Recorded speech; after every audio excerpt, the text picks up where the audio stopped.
afternoon, or good evening, my beautiful hot messes. My name is Mistress Lavender, and today I'll be reading The Art of Seduction by Robert Greene, and I'm on page 82. Create a need, stir anxiety, and discontent. Before we begin, make sure to like, comment, and subscribe, and turn your post notifications on. Let's begin. A perfectly satisfied person cannot be seduced. Tension and disharmony must be instilled in your target's minds. Stir within them feelings of discontent and unhappiness with their circumstances and with themselves. Their life lacks adventure. They have stayed from the ideals of their youth. They have become boring. The feeling of inadequacy that you create will give them space to insinuate yourself, to make them see you as the answer to your problems. Pain and anxiety are the proper precursors to pleasure. Learn to manufacture the need that you can fulfill. Keys of seduction. Everyone wears a mask in society. We pretend to be more sure of ourselves than we are. We do not want other people to glimpse that doubting self within us. In truth, our egos and personalities are much more fragile than they appear to be. They cover up feelings of confusion and emptiness.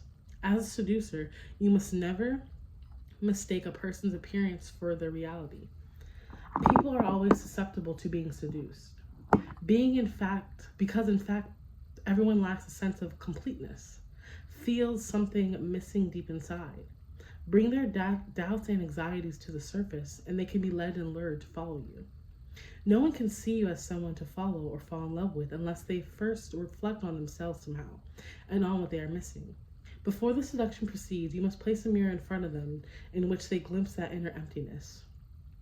Made aware of a lack, they now can focus on you as the person who can fill that empty space. Remember, most of us are lazy. To relieve our feelings of boredom or inadequacy on our own takes too much effort. Letting someone else do the job is both easier and more exciting. The desire to have someone fill up our emptiness is the weakness on which all seducers prey. Make people anxious about the future, make them depressed, make them question their identity. Make them sense the boredom that gnaws at their life. The ground is prepared. The seeds of seduction can be sown. Your task as a seducer is to create a wound in your victim, aiming at their soft spot, the clink in their self-esteem. If they are stuck in a rut, make them feel it more deeply, innocently, bringing it up and talking about it. What you want is an insecurity you can expand a little. An anxiety that can be relieved by involvement with another person, namely you. They must feel the wound before they fall in love. In your role as seducer, try to position yourself as coming from outside as a stranger of sorts. You represent change, difference, a breakup of routine, the lure of the exotic. Make your victims feel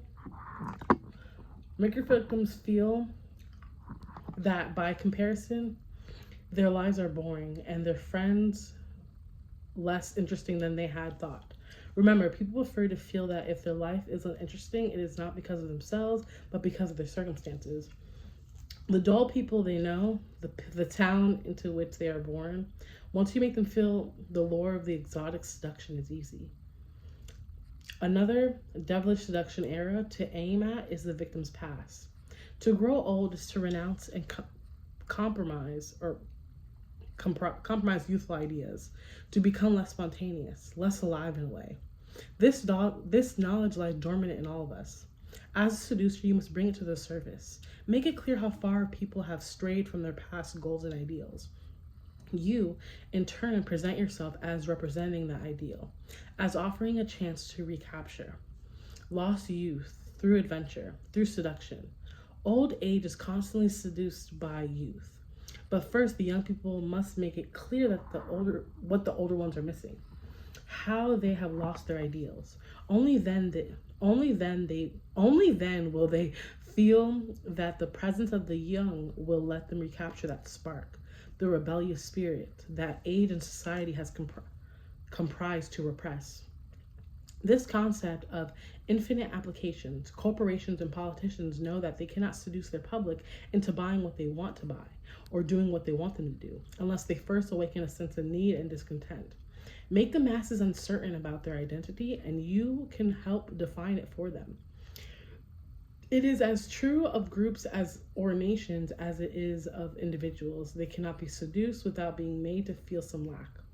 Part of John F. Kennedy's election strategy in 1960 was to make Americans unhappy about the 1950s and how far the country has strayed from its ideals.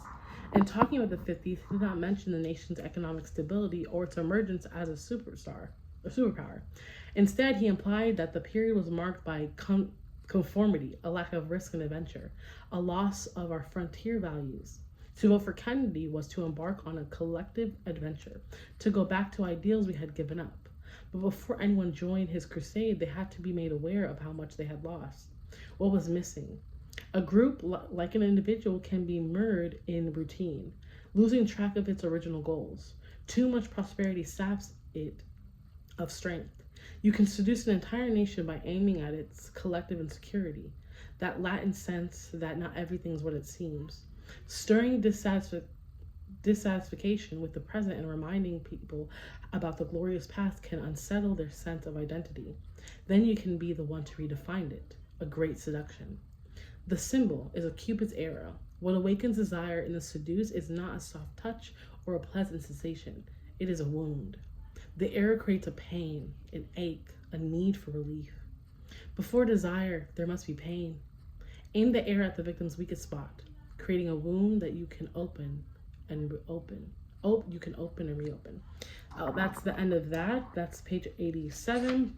The next episode, I will do the master of the art of insinuation on page 88. But thank you so much for joining me. Again, my name is Mistress Lavender. I'll see you next episode on page 88. And let me know what book you're reading. Comment down below if you like this book so far, if you're going to get it. I wonder if my reading helped you get this book. Let's see. But have a great day. Stay safe and bye. I'll see you next episode.